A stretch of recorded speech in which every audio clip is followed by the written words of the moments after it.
subscribe to Storylab. Now let's begin. The afternoon sun cast long shadows across the driveway as Josh Carrillo tightened the last bolt on his daughter's bicycle. Sophie, 11 years old with her mother's dark eyes and his stubborn chin, sat on the porch steps watching him work. The quiet suburban street in Northern Virginia was a world away from the places Josh had been, the things he'd done. "Dad, why do you always fix everything yourself?" Sophie asked, swinging her legs. Josh looked up, wiping grease from his hands. "Because when you rely on yourself, you're never disappointed." He'd learned that lesson in places without names, doing work that officially never happened. 15 years in Black Ops had taught him self-reliance, precision, and the weight of choices made in darkness. "Mom says you should learn to ask for help sometimes." Josh smiled, but it didn't quite reach his eyes. Sheila had been saying a lot of things lately, most of them echoing her family's opinions. They'd been married 13 years, and for the first 8, her family, the Pierce clan, had kept their distance. Josh had been deployed, unreachable, a convenient excuse for their absence. But since he'd retired from the service and taken a quiet job as a logistics consultant, they'd circled closer, their judgment arriving before their help ever did. "Your mom's probably right," he said, standing and testing the bike's handlebars.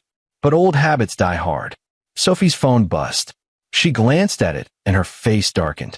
Josh noticed immediately, a father's instinct honed sharper than most. "What is it?" "Nothing." But her voice carried weight. Josh crossed to the porch and sat beside her. "Sophie," she showed him her phone. A group text from her grandmother, Katrina Pierce, sent to what appeared to be the entire family. "That girl needs to learn respect. Spoiled and mouthy, just like her father. Someone should teach her proper manners." Josh's jaw tightened. Last Sunday, they'd attended the Pierce family dinner, a monthly obligation Sheila insisted upon. Sophie had politely declined a third helping of her grandmother's pot roast, citing fullness. Katrina had pressed.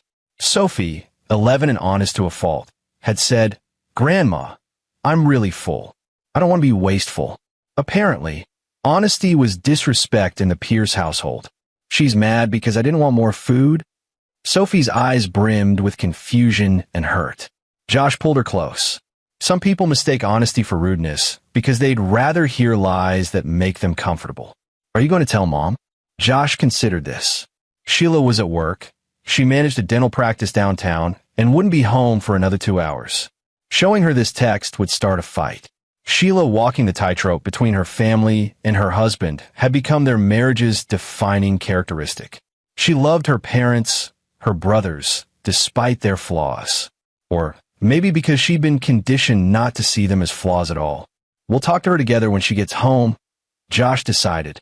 But they wouldn't get the chance. Wayne Pierce sat in his truck outside his mother's house, reading the text message thread with his 4 brothers. At 42, Wayne was the oldest Pierce son, a construction foreman who'd built his authority on intimidation and the family's collective belief that Pierce men didn't back down from anything. "We need to handle this," Wayne texted. "Mom's upset. That kid needs to learn her place." "Sheila's always been too soft," Brandon replied. He was 38, worked at a car dealership, and measured his worth in closed deals and dominated conversations. "The problem is Carrillo," Santos chimed in. At 35, Santos ran a small gym and saw every interaction as a contest of strength. "He thinks he's better than us." Military boy with his secrets. Gerald, 33 and working in their uncle's plumbing business, added, "Mom's crying. Says she can't sleep. We're supposed to just let that slide?" Casey, the youngest at 30, who'd never held a job longer than 8 months, wrote, "When's the last time we reminded everyone what happens when you disrespect this family?" Wayne put down his phone. His mother had called him in tears, recounting Sunday's dinner with added embellishments. How Sophie had rolled her eyes, made faces, mocked her cooking in front of everyone. Wayne knew his mother's stories grew in the telling, but it didn't matter. What mattered was family hierarchy. Josh Carrillo had always been an outsider who'd stolen Sheila away and needed periodic reminding of where he stood. "We're going over there," Wayne told his brothers when they gathered at his house that evening. "All 5 of us. We're going to have a talk with Carrillo about how his daughter treats our mother. Think he'll get tough. Casey cracked his knuckles, grinning. Wayne snorted. He's a consultant now. Push his papers. Whatever he was before, he's soft now. And he's not stupid enough to start something when we've got numbers. What Wayne Pierce didn't know, what none of them knew, was that Josh Carrillo's transition from Black Ops officer to civilian consultant wasn't about going soft. It was about choosing to stop. And there was a universe of difference between choosing not to do something and being incapable of doing it. Sheila Carrillo arrived home at 6:47 p.m., earlier than expected. She found Josh in the kitchen preparing dinner, chicken stir-fry, Sophie's favorite, while their daughter did homework at the dining table. "You're home early," Josh said, kissing her cheek. Sheila set down her purse, and Josh saw the tension in her shoulders. "My mother called me. 3 times. Sophie's head snapped up. Josh met his daughter's eyes and gave a small shake of his head.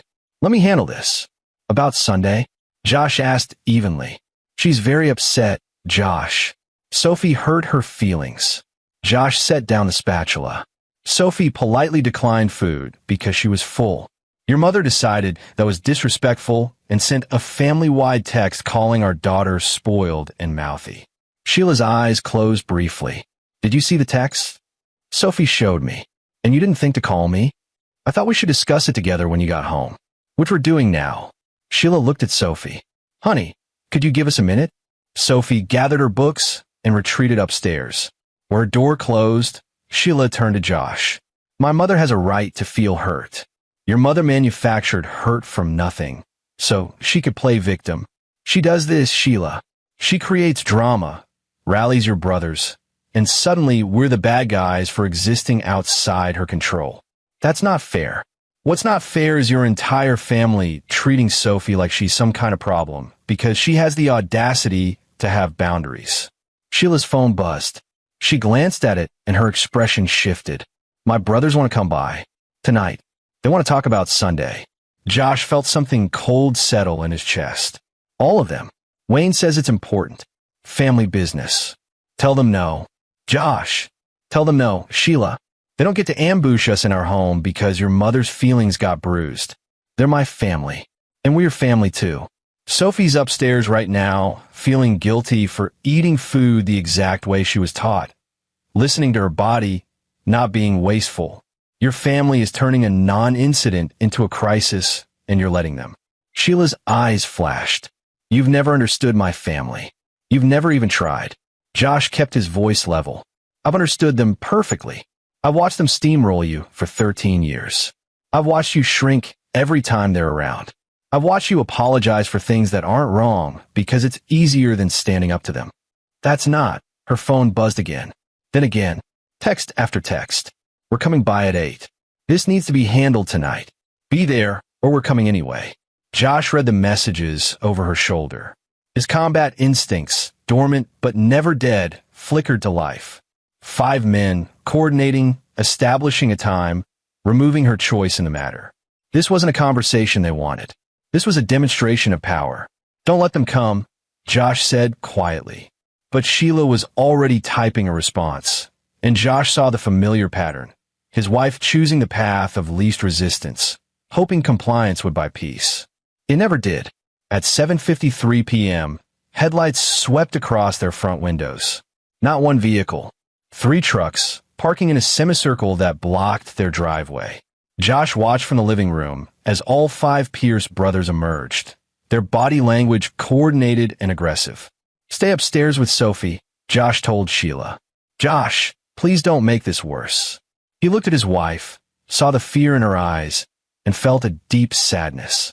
She was afraid of her own brothers, afraid of her husband standing up to them, afraid that the fragile peace she'd negotiated through constant accommodation might finally shatter. "It's already worse," he said softly. "You just haven't admitted it yet." The doorbell rang, then pounding, fists on wood, aggressive and deliberate. Josh opened the door. Wayne stood at the front, his 4 brothers flanking him in a formation designed to intimidate.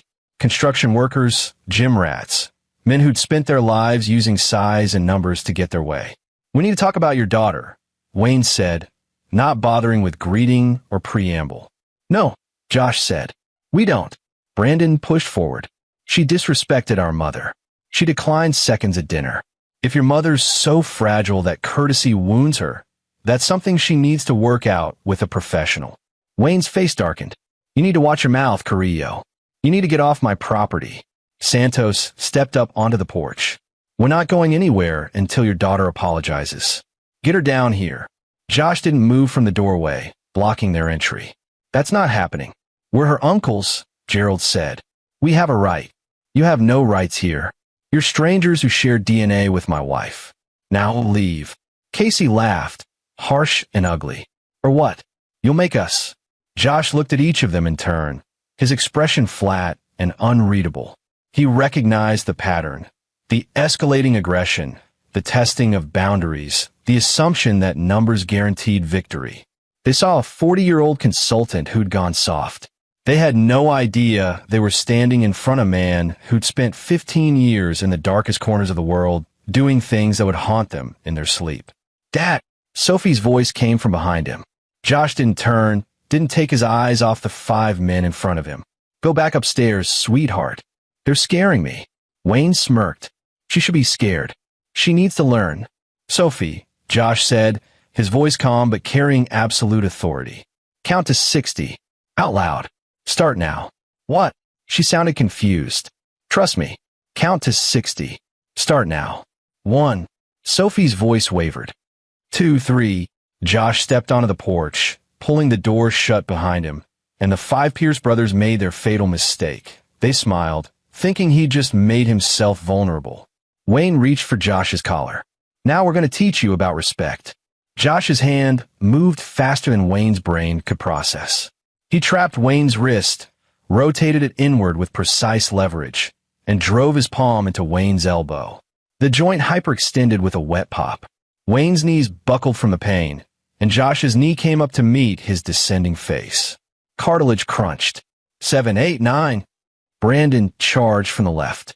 Josh sidestepped, using Brandon's momentum against him, guiding him face first into the porch railing. Teeth met wood. Brandon dropped, spitting blood and enamel. Santos came in low, try for tackle.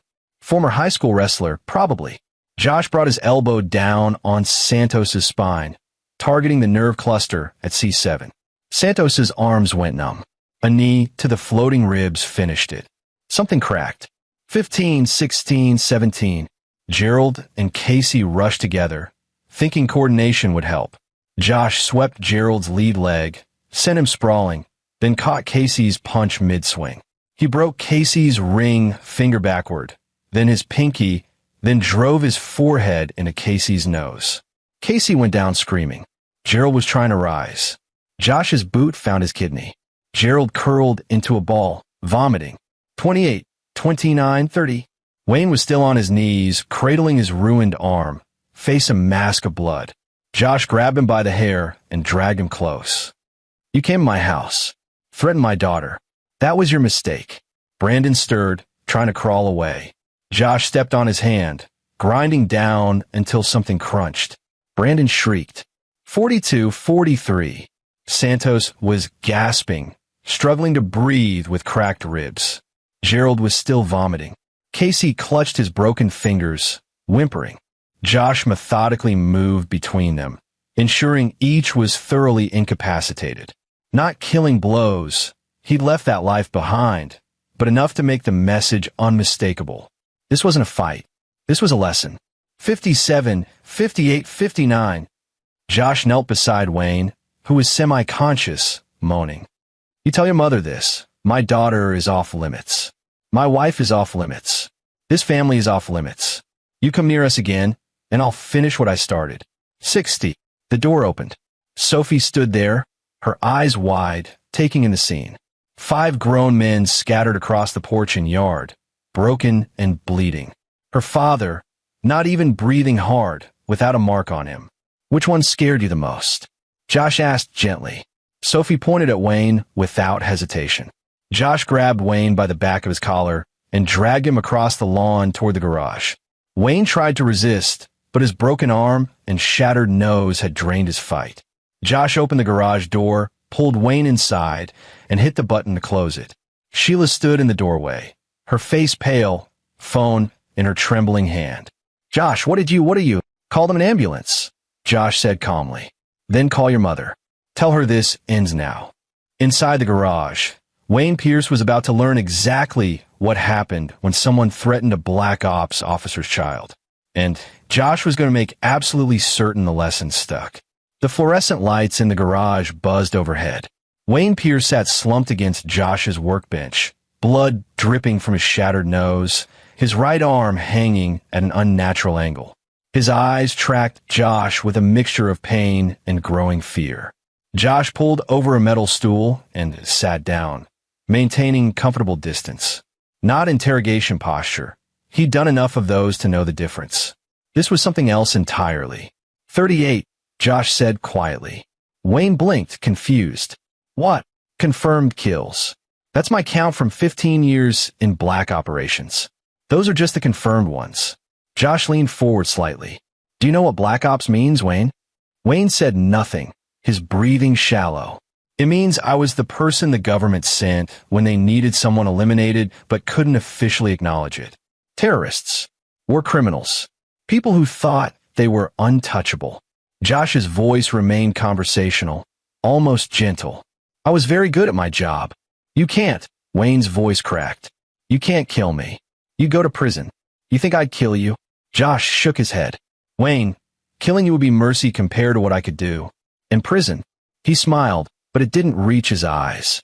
I know people who could make you disappear so thoroughly your mother would spend the rest of her life wondering if you ever existed.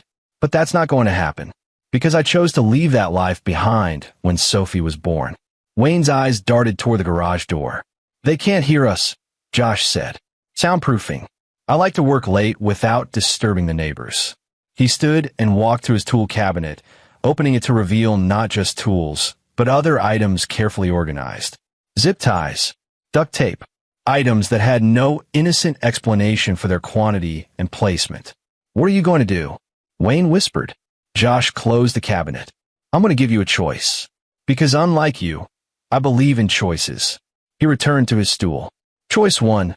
You and your brothers leave. You get medical treatment. You tell your mother this harassment stops immediately. Sophie never hears from any of you again unless she chooses to reach out when she's older. Sheila makes her own decisions about her relationship with her family without pressure from any of you. And we pretend tonight never happened. And choice 2. Choice 2 is we find out exactly how much pain a human body can endure before the mind breaks. And trust me, Wayne, I know that threshold intimately. I've mapped it on people much tougher than you. Wayne stared at him, and Josh saw the moment true understanding dawned. This wasn't a bluff. This wasn't a tough guy act. This was a predator explaining the rules to prey. We'll leave, Wayne gasped. We'll tell Mom to back off. Just please. That's not enough. Josh's voice hardened. You came to my house with 4 other men to intimidate and terrorize my daughter. An apology and a promise don't balance those scales. Then what do you want? Josh considered this. What did he want? Justice? Revenge? Or simply insurance that this never happened again? Your phone, Josh said. Unlock it and give it to me. Wayne fumbled his phone out with his good hand, thumb shaking as he unlocked it. Josh took it and scrolled through the texts, the family group chat, months of messages revealing a pattern of bullying, manipulation, and toxic behavior. Sheila's name appeared often, always in context of criticism and control. Josh forwarded the entire chat history to his own number, then deleted the forwarded messages from Wayne's sent folder. Now call your mother.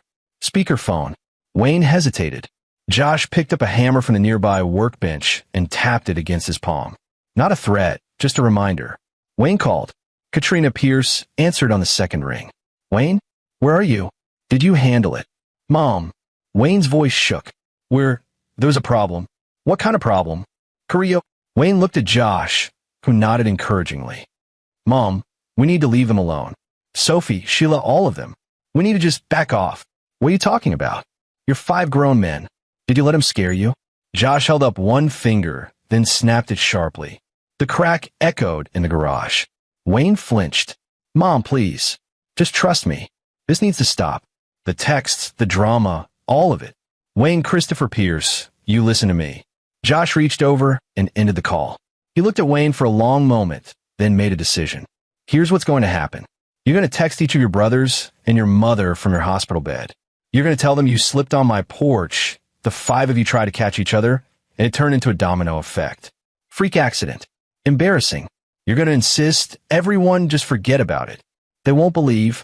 They'll believe it because the alternative is admitting that one man put all 5 of you in the hospital.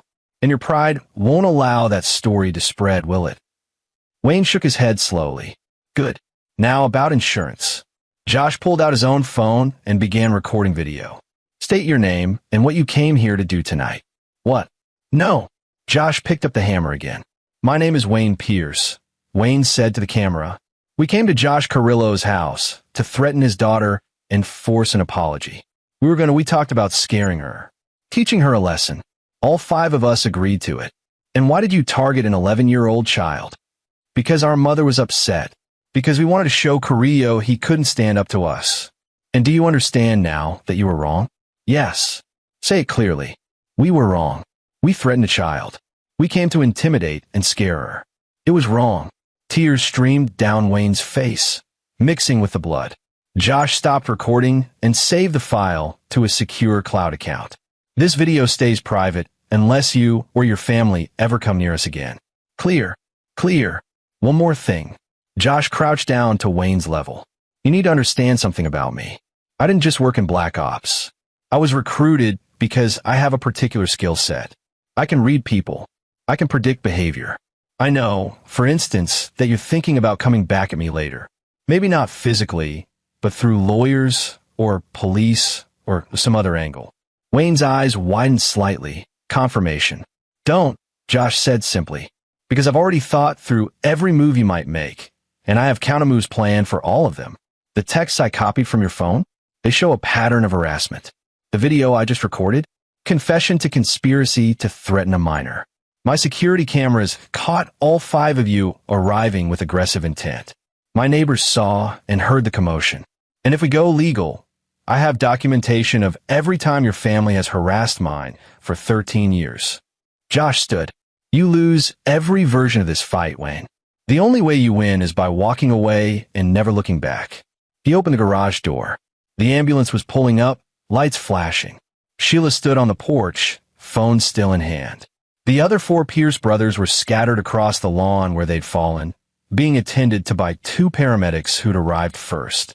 Go get medical attention, Josh told Wayne. Remember our deal. Wayne stumbled out of the garage, cradling his arm. Josh watched him go, then turned back to his workbench. His hands were steady, his breathing calm. He'd crossed a line tonight, used skills he'd sworn to leave behind. But as he watched the ambulances load up the 5 brothers, watched Sheila standing alone on the porch looking lost and confused, he felt no regret. He'd protected his daughter.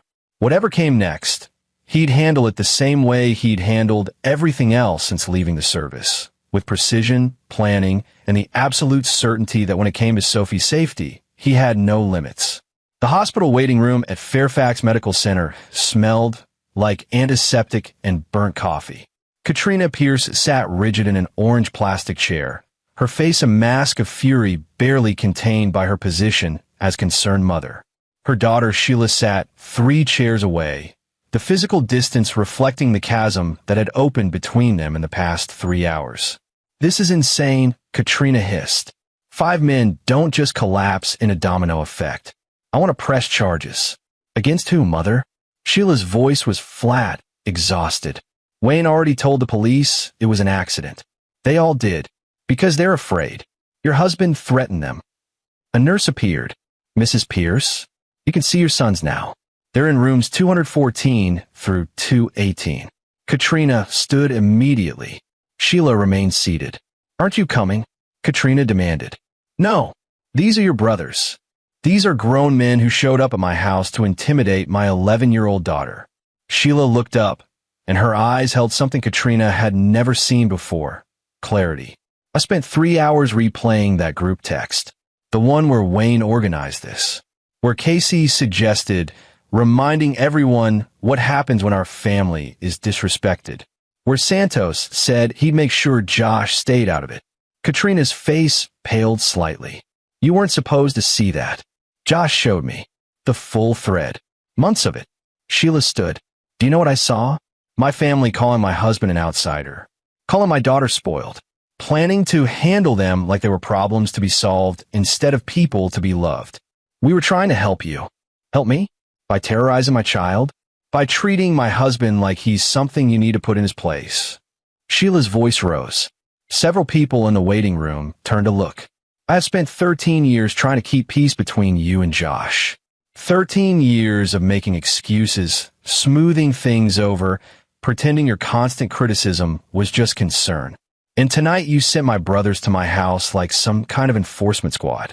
We would never have hurt. You came to hurt us. That was the entire point. You wanted Sophie scared. You wanted Josh humiliated. You wanted to prove you still controlled me. Sheila grabbed her purse. Well, here's what you actually proved. That I married exactly the right man. Sheila Marie, I'm going home to my husband and daughter.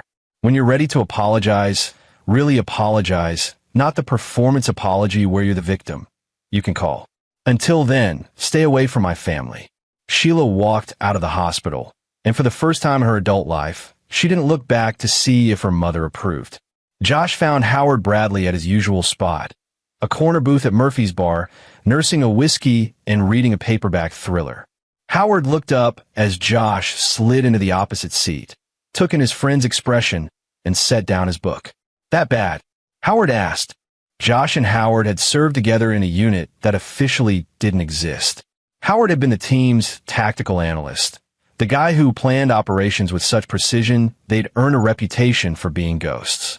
When they'd both retired, they'd settled near each other, maintaining a friendship forged in places where trust meant survival. 5 of them, Josh said. My wife's brothers. Came to my house tonight to discipline Sophie. Howard went very still. Tell me they're breathing. They're breathing. Broke some bones, egos mostly. But Howard, I crossed the line. I went back to that place. The place where you protect your kid? That's not crossing a line, brother. That's drawing one. Josh ran a hand through his hair. I scared her. Sophie saw me. She saw what I can do. And what did she say afterward? Josh remembered Sophie's face after he'd dragged Wayne into the garage. He'd found her upstairs, sitting on her bed, processing. He'd expected fear, trauma. Instead, she'd looked at him and said, "You protected me." Then she'd hugged him so hard his ribs hurt. She said I protected her, Josh admitted. Smart kid. She knows the difference between violence for violence's sake and a father defending his family. Howard signaled the bartender for another glass. What are you worried about? Retaliation. I made it clear that path leads nowhere good for them. But I'm worried about Sheila. This is her family. I just put 5 of them in the hospital. They put themselves there the second they decided to threaten a child. Howard's voice was flat, certain. You know, I've got kids now. 2 little ones. And if anyone came at them the way those men came at Sophie. He shook his head.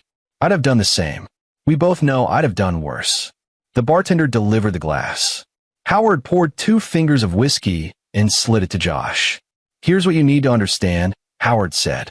You didn't choose violence tonight. They did. They escalated. They coordinated. They showed up in force to terrorize people you love. You just responded with the skill set you have. There's no shame in that. I threatened him. Wayne.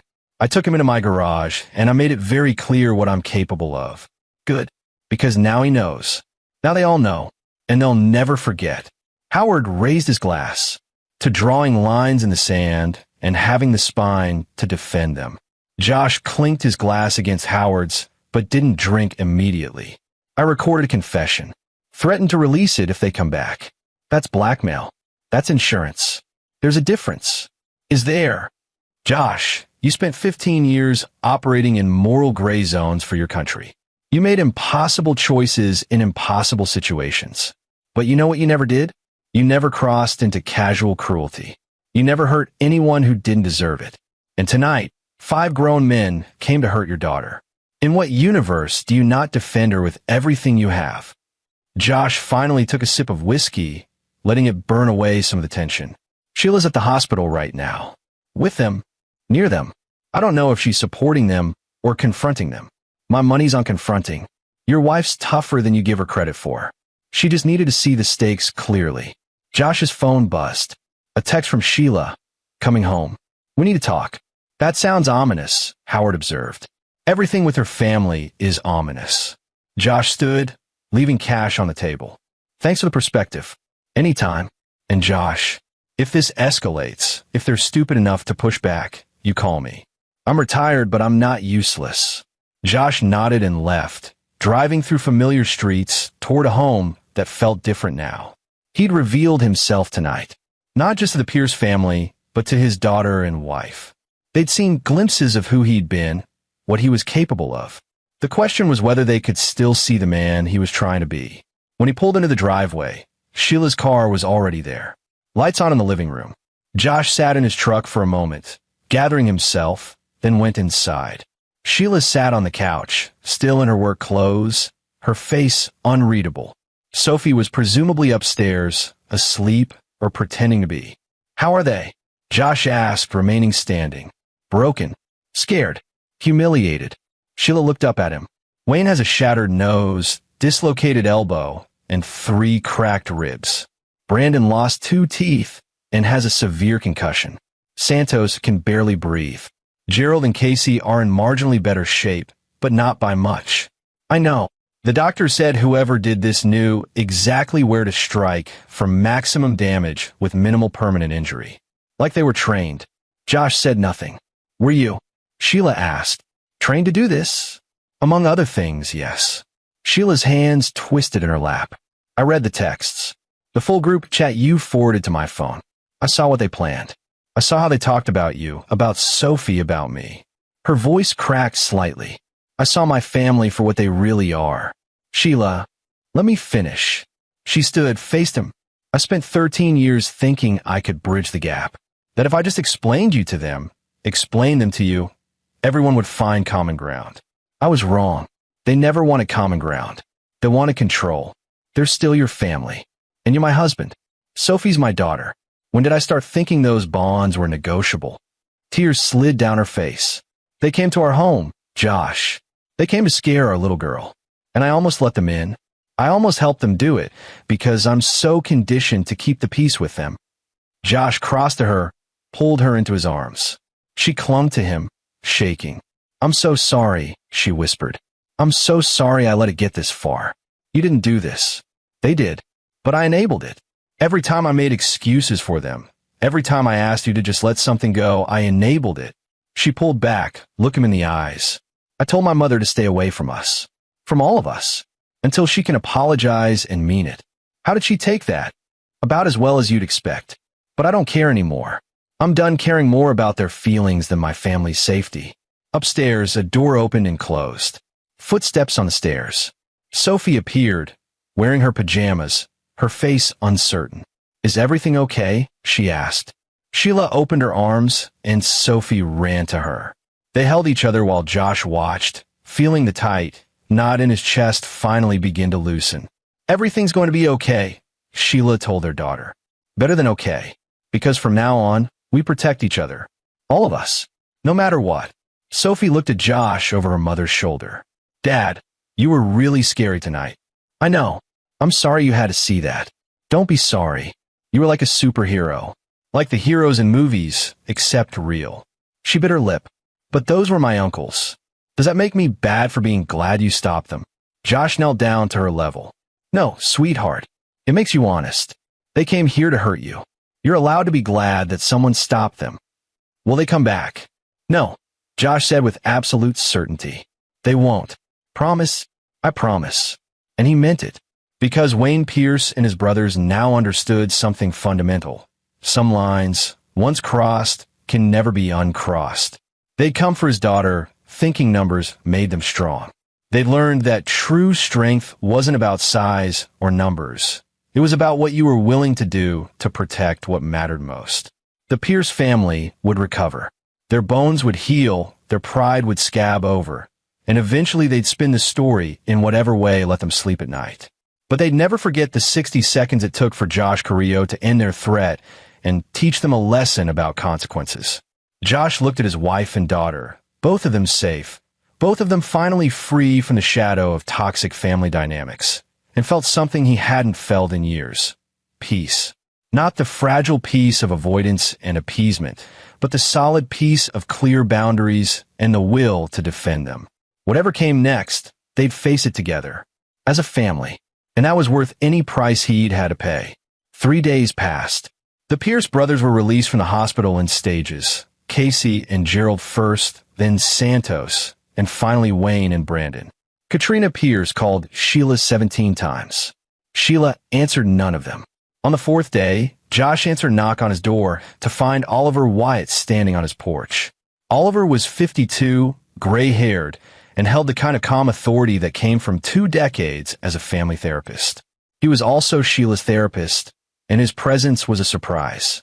"Mr. Carrillo," Oliver said. "May I come in?" Josh stepped aside.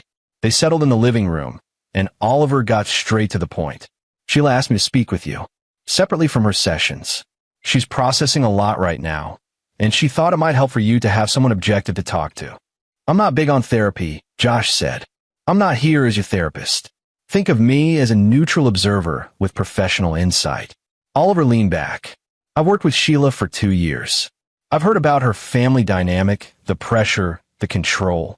But in 2 years, she never saw it clearly enough to establish real boundaries. Something shifted. Care to share what?" Josh told him. Not everything. Operational details stayed buried, but enough. The confrontation, the 60 seconds, the aftermath.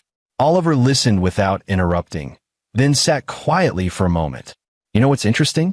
In all our sessions, Sheila described you as patient, steady, almost passive in dealing with her family.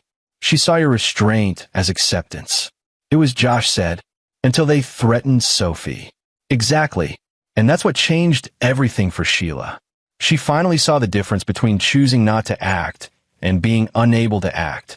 Her family mistook your patience for weakness. She'd almost convinced herself of the same thing. And now she's recalibrating.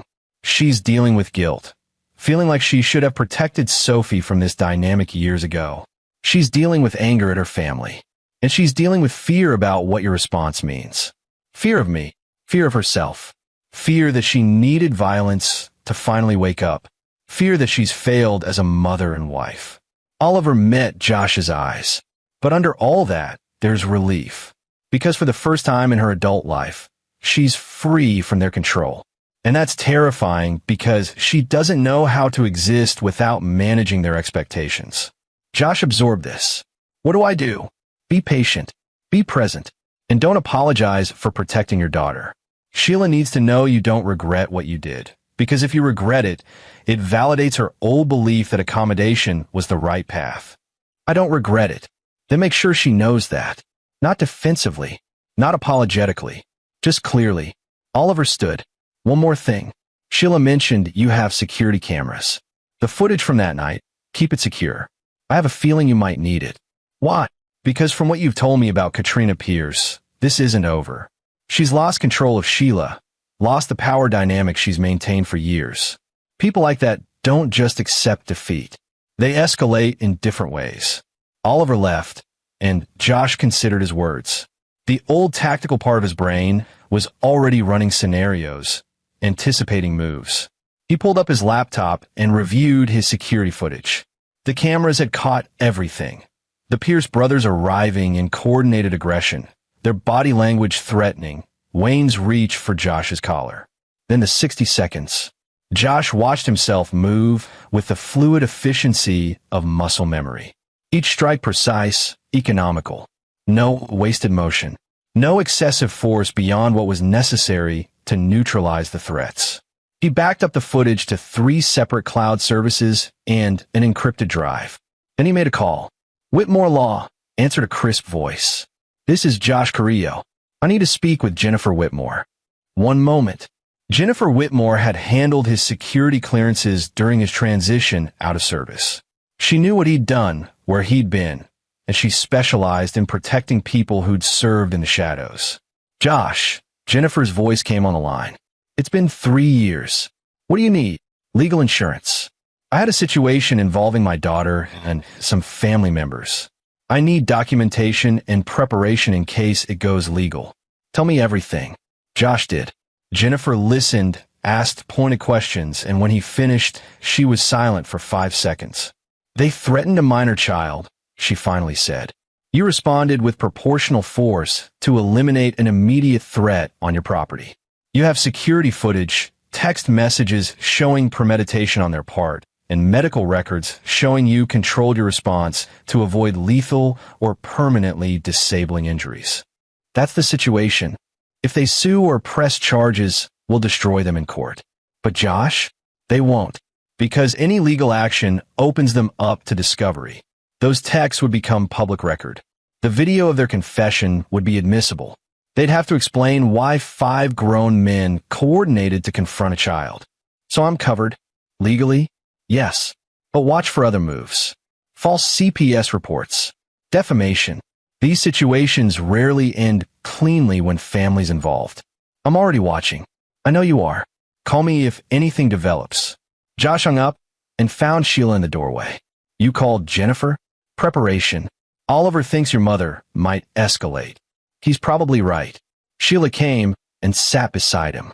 I've been thinking about something. All these years, I try to make you understand my family. But I never really try to understand what you gave up for us. Sheila. No, listen. You left a career you were exceptional at. You buried parts of yourself. You moved to a place you didn't choose because it was near my family. And you did it all without complaint. While I complained constantly about you not trying hard enough to connect with them. You were trying to hold your family together. I was trying to hold on to a fantasy. The fantasy that my family was normal, that their dysfunction was just quirks, that if everyone tried hard enough, we could be happy. She took his hand, but they were never going to accept you. Not because of who you are, but because you wouldn't let them control you. And that scared them. They should have been scared, Josh said quietly. I spent 15 years being someone your family wouldn't want to meet in a dark alley. The only reason they're still walking is because I chose to let them. I know, and Sophie knows, and we're both grateful. Sheila leaned her head on his shoulder. But I need you to know something too. You're not that person anymore. You haven't been for 11 years. You're a father who coaches soccer and fixes bicycles and makes terrible pancakes every Sunday. Josh smiled despite himself. They're not that bad. They're awful. But we love them. We love you. All of you. The parts you show us and the parts you keep buried. She looked up at him. But if you ever need to unbury those parts to protect us again, you do it. And don't apologize for it. You mean that. I mean it. Those men came for our daughter. You ended the threat. That's not something to regret. That's something to be grateful for. They sat together in silence, and Josh felt the last piece of his decision settle into place. He crossed the line, yes, but it was the right line to cross. And he'd do it again without hesitation if it meant keeping his family safe. The next morning, Josh got a text from an unknown number. This isn't over. He showed it to Howard, who came over within the hour. Dumb, Howard said, analyzing the message. Really dumb. They're making threats via text now. Traceable to who, though? Josh forwarded the message to Jennifer Whitmore, then blocked the number. Whoever sent this just gave you more ammunition. Howard pulled up his laptop. Let me run the number. See if we can identify which brother is stupid enough to text threats. While Howard worked, Josh got a call from Sophie's school. Principal Anderson's voice was tight with concern. Mr. Carrillo, we need you to come to the school immediately. Josh's blood went cold. Is Sophie okay? She's fine, but we've received some concerning information. It's better if we discuss it in person. Josh was there in 12 minutes. Principal Anderson, a stern woman in her 50s, led him to her office where Sophie sat looking confused and scared. Sophie, honey, wait outside a moment, Josh said gently. When she was gone, Anderson closed the door. We received an anonymous call this morning claiming you physically abused your daughter. The caller said Sophie showed up to school with bruises and seemed afraid of you. Josh felt rage flash through him, cold and controlled. That's a lie. I examined Sophie myself. She has no bruises, no signs of abuse. She speaks of you with nothing but love and admiration. Anderson's expression was sympathetic but cautious. But I'm required by law to report this to Child Protective Services. They'll likely want to investigate. I understand. Do what you need to do. Josh pulled out his phone and called Jennifer Whitmore. I need you at my house in 2 hours. We're about to get a CPS visit.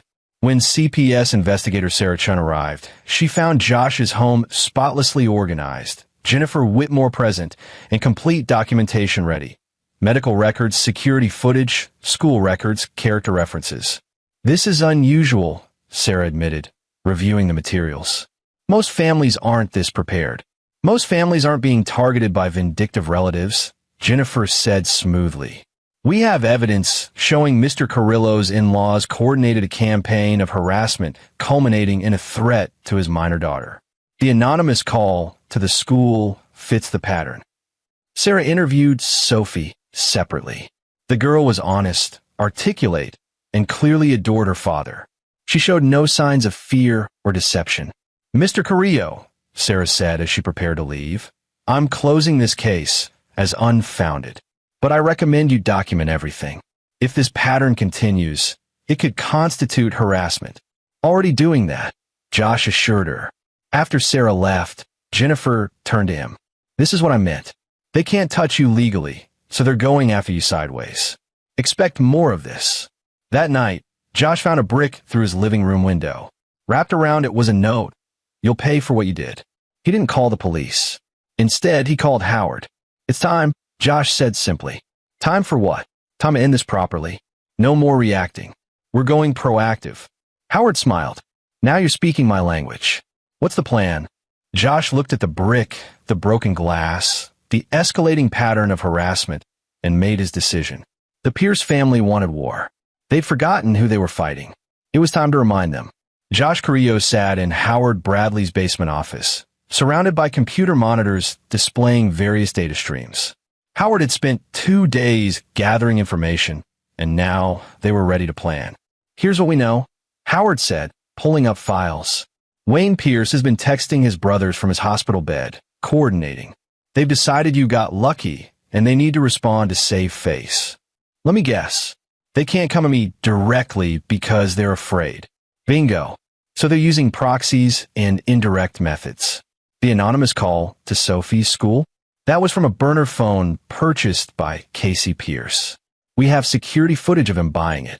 How did you get that? I know people who know people. The brick through your window? Delivered by a punk named Derek Simmons who works at Brandon's dealership. Kid's got priors. Probably thought he was doing his boss a favor. Josh studied the screen. What else? Katrina Pierce has been calling everyone in your neighborhood, spreading rumors about you being dangerous and unstable. She's trying to isolate you socially. So we got harassment, slander, and conspiracy to harass. Josh leaned back, none of which will actually stop them. They'll just keep escalating until I respond, which is what they want. Evidence I'm unstable. Exactly. They're trying to provoke you into another confrontation, preferably one without witnesses or justification. Howard pulled up another screen. But here's where it gets interesting. I did deep background checks on all 5 brothers. What Howard had found was illuminating. Wayne Pierce's construction company was 6 months behind on contractor payments and facing 3 lawsuits. Brandon's car dealership was under investigation for odometer fraud. Santos's gym had multiple complaints of safety violations. Gerald was skimming from his uncle's plumbing business. And Casey was running a small-time drug dealing operation out of his apartment. They're all vulnerable, Josh observed. Why hasn't anyone exposed this before? Because Katrina Pierce is very good at managing her family's image. She's connected in local business circles, church groups, community organizations. She uses her position to protect her sons and intimidate anyone who might cause problems. But she can't protect them from their own stupidity. Exactly. Howard grinned. So here's my question. How surgical do you want to be? Josh considered this. He could use the information to destroy the Pierce family completely. Anonymous tips to regulatory agencies, evidence delivered to law enforcement, public exposure of their various crimes and frauds. But that would hurt Sheila, would ripple out to affect innocent people, and wasn't really his style. I don't want to destroy them, Josh said slowly. I want to neutralize them. Make it clear that any further action against my family will result in consequences they can't afford. So we need leverage. Something that makes them more afraid of you than they are angry at you. We already have leverage. Josh pulled up the video of Wayne's confession. But this only covers the original incident. We need something that covers future behavior. Howard thought for a moment, then smiled. What if we give them a choice? Same way you gave Wayne a choice in your garage. Except this time, we make it crystal clear what happens if they choose wrong. Keep talking. Over the next 3 hours, they devised a plan. It was elegant, legally defensible, and would put the Pierce family in a position where any further harassment would trigger their own destruction. First, they compiled a complete dossier on each brother, their legal troubles, financial issues, ethical violations. They cross-referenced everything with public records and found ways to substantiate each claim. Second, they created a website. It was simple, professional, and completely anonymous. The URL was random, and the hosting was routed through 3 different countries. The site contained one page with a simple message. This is an information archive concerning the Pierce family of Fairfax, Virginia. Currently, this information is private. It will remain private unless certain conditions are met. Those conditions are clearly defined in the following document. The document spelled out exactly what would trigger public release. Any further harassment of Josh Carrillo or his family, any false reports to authorities, any defamatory statements, or any threats of violence. It's a dead man's switch, Howard explained. I've set it up so that if you don't check in every 72 hours, the information goes live automatically. And once it's out there, you can't put it back in a bottle. So if something happens to me, the Pierce family's dirty laundry gets aired to everyone they know. Their business partners, clients, neighbors, church community. Everything. Josh nodded slowly. How do we let them know about this without it being traceable back to me? We don't tell them. We show them. Howard pulled up another screen. Each of the brothers is going to receive a package tomorrow. Inside will be a burner phone with a single video loaded on it. The video will be you, but in a way they can't prove it's you. Explain. Voice modulation. Lighting that obscures your face. But enough visual cues, your garage, your workbench, that they'll know it's you without being able to prove it in court. Josh recorded the video that night. Howard worked his technical magic, and the result was effectively untraceable while being unmistakably from Josh. Gentlemen of the Pierce family, Josh's modulated voice said on the video, "You spent the past week harassing my family through indirect means. False CPS reports, property damage, slander. You thought distance and deniability would protect you. You were wrong." The video cut to screens showing evidence of each brother's various legal and ethical problems. I have compiled extensive documentation of your activities. Financial crimes, regulatory violations, drug trafficking, fraud. All of it substantiated and ready for distribution to appropriate authorities and interested parties. Cut back to Josh's silhouette. However, I'm not interested in destroying you. I'm interested in peace. So here's the deal. Leave my family alone, completely, permanently, and without exception, and this information remains private. Continue your harassment in any form, and everything goes public. You'll lose your businesses, your reputations, and potentially your freedom. A pause. This is not a negotiation. This is a statement of terms. You have until midnight tonight to acknowledge your understanding and acceptance. Text the word "agreed" to the number saved in this phone. If I don't hear from all 5 of you by midnight, I'll assume you've chosen the hard path. And trust me, you don't want that path. Final shot. The Dead Man's Switch website displayed on screen. Remember, this is automated. Something happens to me, the information goes live. So in your own self-interest, you want to make sure nothing happens to me, my wife, or my daughter. Ever. The video ended. Howard looked at Josh with something like admiration. That's going to give them nightmares. That's the idea. Fear is more effective than anger when it comes to changing behavior. The packages were delivered the next morning via courier to each brother's home address. By noon, all 5 burner phones had received the video. By 9 p.m., 4 of the 5 had texted agreed. Casey was a holdout. At 11:45 p.m., Casey's number still showed nothing. Josh and Howard sat in Howard's office, watching the clock tick down. He's going to call the bluff, Howard said. Maybe. Or maybe he's just trying to show he's not afraid. At 11:58 p.m., 2 minutes before midnight, Casey's phone buzzed. Agreed. Howard exhaled. That was close. That was calculated, Josh corrected. Casey needed to feel like he made a choice rather than being forced. The delay let him pretend he had control. So now what? Now we wait and see if they honor the agreement. They didn't have to wait long. The next morning, Josh received a certified letter from Katrina Pierce. It was brief and bitter. Mr. Carrillo, my sons have informed me of certain information you've compiled. I don't know what lies you've fabricated, but I understand you've made threats. As much as it disgusts me, I will respect your demand for distance. But know this, you are a violent, dangerous man who has torn my family apart. My daughter deserves better than you, and my granddaughter will eventually see you for what you are. You may have won this battle, but you haven't won my daughter's heart. Time will reveal your true nature. Katrina Pierce. Josh showed the letter to Sheila that evening. She read it twice, then tore it in half. She still doesn't get it, Sheila said. She still thinks she's the victim. Some people never do, Josh said. The important thing is that she's backing off. Because you forced her to, not because she understands what she did wrong. I'll take forced compliance over no compliance. Sheila looked at him carefully. What did you do, Josh? What information did you compile? Josh told her. Everything. The dossier, the website, the dead man's switch, the ultimatum. He showed her the evidence Howard had gathered, explained the system they'd set up. When he finished, Sheila was quiet for a long time. You basically build a nuclear deterrent, she finally said. That's one way to look at it. Is it true? All the things about my brothers. Every word. Howard verified everything through public records, court documents, business filings. Sheila closed her eyes. I didn't know. About Casey's drug dealing, Wayne's lawsuits, any of it. They're very good at hiding their problems. Or they were. Your mother spent years protecting them from consequences. That's why they felt entitled to come after Sophie. They've never had to face real accountability. And now they do. Now they do.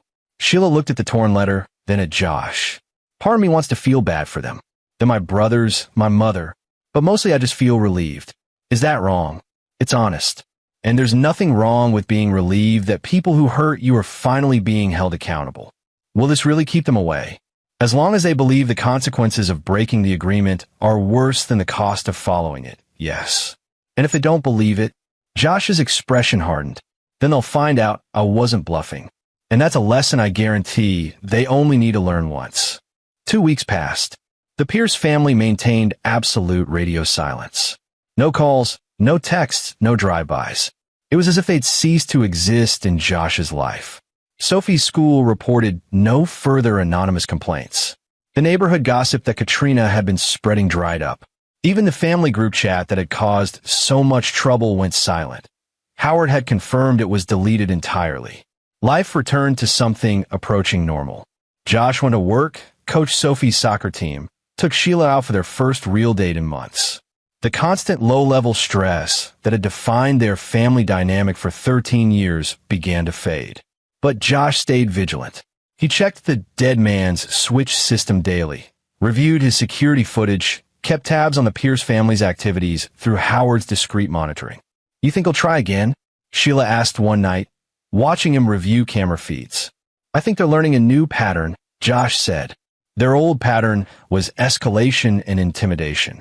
The new pattern is consequences and accountability. It takes time to internalize that. How long? Could be months. Could be years. Could be never. Some people never learn.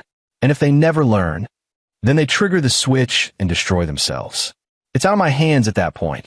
On the third week, Josh got a call from Oliver Wyatt, Sheila's therapist. I wanted to update you, Oliver said. Sheila's made remarkable progress. She's setting boundaries in other areas of her life, work, friendships, even with Sophie. It's like the situation with her family broke through something that was holding her back. That's good to hear. She also mentioned you've been unusually tense, hypervigilant, checking security systems constantly. Josh didn't deny it. Old habits. Josh, you did what you had to do. You protected your family and established consequences for people who threatened them. That's over now. They're not coming back. You sound certain. I am. Because I know something about the Pierce family psychology that you might not. They're bullies, yes, but they're also fundamentally cowardly. They only act when they feel safe doing so. You remove their sense of safety. They won't risk it again. People surprise you. Sometimes. But not these people. They're too predictable. Oliver paused. Here's my professional advice. Start letting go. Not your security measures. Keep those. But the constant vigilance, the waiting for the other shoe to drop. It's taking a toll. Josh considered this. Oliver was right. He'd been operating in a state of heightened awareness for 3 weeks straight. It was unsustainable and unnecessary. I'll work on it, Josh promised. That night, he made a conscious effort to relax. He didn't check the cameras before bed. He didn't review the dead man's switch logs. He just sat with Sheila and Sophie, watching a movie, being present. And nothing happened. The next day, nothing happened. The day after that, still nothing. Slowly, cautiously, Josh began to believe that maybe, just maybe, it was actually over. Then, on the 4th week, he got a call from Jennifer Whitmore. "We have a problem," she said without preamble. Josh's stomach dropped. "What kind of problem?" "Legal. Wayne Pierce filed a civil suit this morning. He's claiming you assaulted him without provocation, caused permanent injury, and created ongoing emotional distress. He's suing for $2 million in damages. He agreed to leave us alone. And technically he's not harassing you directly. He's using the legal system, which is a loophole we didn't explicitly close in your agreement." Josh closed his eyes, feeling the familiar cold calculation of tactics and countermoves. This triggers the switch. Does it? The agreement said no harassment, false reports, or threats. An arguably legitimate lawsuit doesn't necessarily qualify. It's harassment disguised as legal action. Prove it. In court. Which means discovery, depositions, and months of your life tied up in litigation. Jennifer's voice carried frustration. He's smart. Or his lawyer is. This is the one move that lets him strike back without technically violating your terms. Josh thought fast. What's the timeline? You have 30 days to respond to the complaint. We can file a motion to dismiss, but given that you did physically injure him, it's not a slam dunk. Set up a meeting. You, me, Howard, and anyone else you think we need. We're going to close this loophole. 2 hours later, they gathered in Jennifer's office. Howard brought his laptop, Josh brought his documentation, and Jennifer provided the legal framework. Here's the reality. Jennifer laid out. Wayne is standing to sue. You did cause him physical injury. Even though it was in defense of your daughter. Even though he came to your property with threatening intent, a civil suit has lower standards than criminal prosecution. So he might win? He might. Probably not $2 million, but something. And even if he loses, you'll spend a fortune in legal fees defending yourself. Unless, Howard interjected, we use discovery to our advantage. Jennifer's eyes sharpened. Explain. Discovery goes both ways. If Wayne sues Josh, Josh gets to depose Wayne and his brothers. Gets to submit their text messages as evidence. Gets to show the pattern of harassment, the planning, the coordination. Gets to expose everything they've tried to keep hidden, including, Josh added slowly, all the information in the dossier we compiled. Once it's submitted as evidence in a lawsuit, it becomes public record. Jennifer smiled. That's brilliant. Wayne thinks he's using the legal system against you, but he's actually triggering the exact consequence you warned him about, public exposure of his family's illegal activities. So we let the lawsuit proceed? Josh asked. Not exactly. We leverage his mistake. Jennifer pulled out her phone. I'm going to call Wayne's attorney. I'm going to explain, very carefully, what discovery in this case would reveal. And I'm going to suggest that perhaps Wayne wants to reconsider his filing before it's too late to withdraw without prejudice. The call took 15 minutes. Jennifer's side of the conversation was measured, professional, and devastating. Josh heard the attorney's tone change from confident to concerned to openly panicked as Jennifer methodically explained what would come out in discovery. When she hung up, Jennifer was smiling. He's going to call Wayne and recommend immediate withdrawal. Should happen by end of business today. Just like that. Just like that. Because Wayne's attorney just realized his client lied to him about the circumstances of the incident. And attorneys don't like being lied to, especially when it makes them look stupid in front of opposing counsel. Sure enough, at 4:47 p.m., Jennifer received notice that Wayne Pierce had withdrawn his civil complaint. But Josh wasn't satisfied. He violated the agreement. Technically, Jennifer began. No, technically. The spirit of the agreement was crystal clear. Leave us alone. He didn't, which means the consequences apply. Howard nodded. You want to trigger the switch. Partial trigger. Just Wayne's information. To prove I meant what I said. Jennifer considered this. It's risky. Could prompt the others to retaliate. Or it could reinforce that I don't bluff. Josh pulled up the dead man's switch controls on Howard's laptop. Wayne gets to be the example. The others get to learn from his mistake. He selected Wayne's dossier, the construction company lawsuits, contractor payment defaults, safety violations. With one click, he could send it to Wayne's business associates, clients, and the relevant regulatory agencies. Josh's finger hovered over the button. Last chance to reconsider, Jennifer said.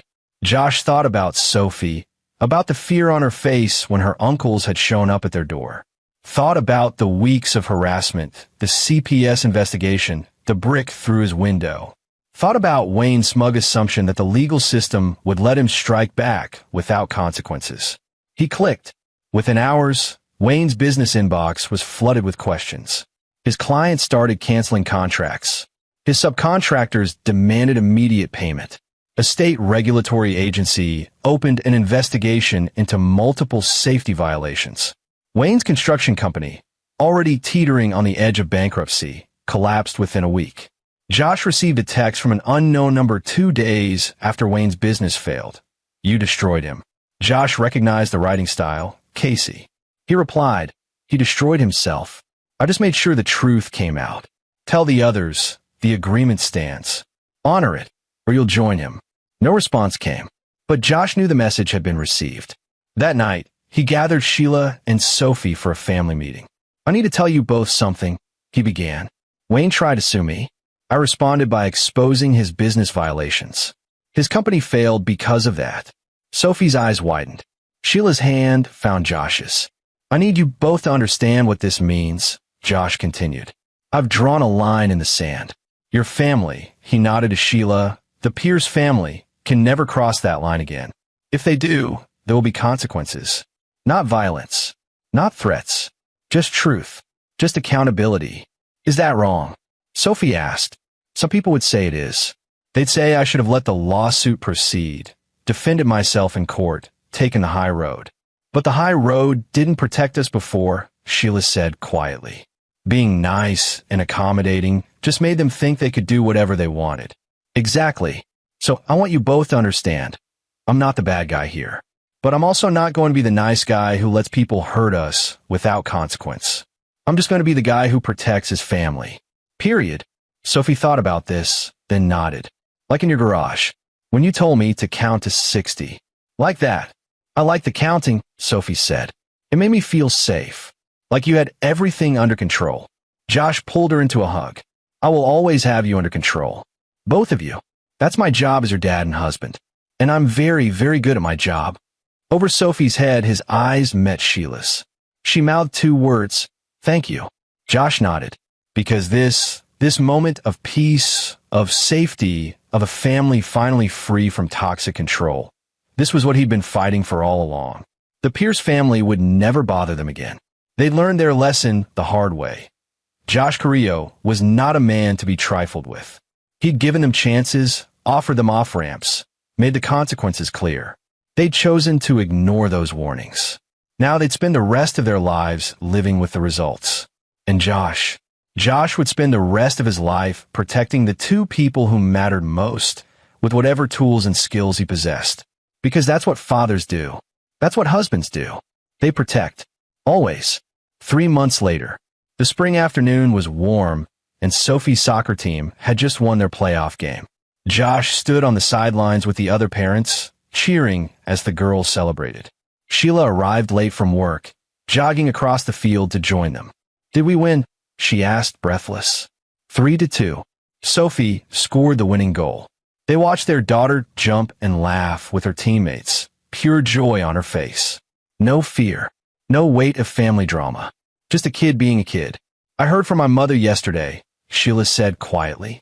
Josh tensed, and she wanted to know if she could send Sophie a birthday card. Just a card, nothing else. No gift, no phone call, no visit. What did you tell her? I said I'd think about it and discuss it with you. Josh considered this. 3 months of silence had passed since Wayne's business collapsed. The other Pierce brothers had maintained strict distance. Katrina had made no contact until now. A card for her granddaughter's 12th birthday. It's Sophie's choice, Josh decided. She's old enough to decide if she wants contact with her grandmother. That night, they asked Sophie. She thought about it seriously, then said, a card is okay. But that's all. And if Grandma writes anything mean about Dad, I'm throwing it away. When Sophie's birthday arrived 2 weeks later, a card came in the mail. Inside was a simple message. Happy birthday, Sophie. I love you. Grandma. No manipulation. No guilt. Just a grandmother acknowledging her granddaughter's day. Sophie taped it to her mirror. Josh didn't hear from any of the Pierce brothers again. Howard's monitoring showed they'd all made changes. Wayne had taken a job working for someone else's construction company. Brandon had left the car dealership and started selling insurance. Santos had brought his gym into compliance with all regulations. Gerald had stopped skimming and was working honestly. Casey had quit dealing drugs. Whether those changes would last, Josh didn't know. But for now, they were trying to be better. And that was as much as he could ask. Jennifer Whitmore closed out his file with a note. No further legal action anticipated. Subject appears resolved. Howard shut down the active monitoring, but left the dead man's switch in place. Insurance, he said, just in case. Josh didn't argue. Some precautions were worth maintaining. At work, his reputation had improved. The quiet logistics consultant was suddenly someone people respected, though they couldn't quite say why. Josh suspected the rumor mill had processed the incident with the Pierce family in various ways, but the core message had gotten through. Josh Carrillo was someone you didn't mess with. His relationship with Sheila deepened. Without the constant stress of managing her family, she became lighter, funnier, more present. They started taking weekend trips, just the three of them. They talked about their future without the shadow of her family's expectations. One evening, sitting on their back porch while Sophie did homework inside, Sheila said, I've been thinking about what you told me. About having 38 confirmed kills. Josh went still. They hadn't discussed his operational history since the night of the confrontation. I don't need details, Sheila continued. I don't need to know where or when or who. But I want you to know something. I'm not afraid of what you were. I'm grateful for it. Grateful because the skills you learned, the things you can do, they kept our daughters safe. They kept us safe. You could have used them for revenge, for cruelty, to truly destroy my family. But you didn't. You used exactly as much force as necessary, and no more. That's the training. Proportional response. No, that's you. Training teaches capability. Character determines how it's used. She took his hand. You're a good man, Josh Carrillo. And I'm sorry it took me so long to really see that. You've always seen it. I saw parts of it. I saw the patient father, the steady husband. But I didn't see the warrior underneath. The protector. The person who draws lines and defends them. She smiled. Now I see all of you. And I love all of you. Sophie opened the porch door. Dad, I need help with math. Coming, sweetheart. As Josh stood to help his daughter with her homework, he felt something shift inside him. The last piece of tension he'd been carrying since that night, 3 months ago, finally released. He'd done what he set out to do. Protected his family. Established boundaries. Created consequences for those who violated them, and emerged on the other side with his relationship stronger, his conscience clear, and his family safe. The warrior and the father had found their balance, and that, ultimately, was the victory that mattered most. This is where our story comes to an end. Share your thoughts in the comments section. Thanks for your precious time. If you enjoyed this story, then please make sure you subscribe to this channel. That would help me a lot. Click on the video you see on the screen, and I will see you there.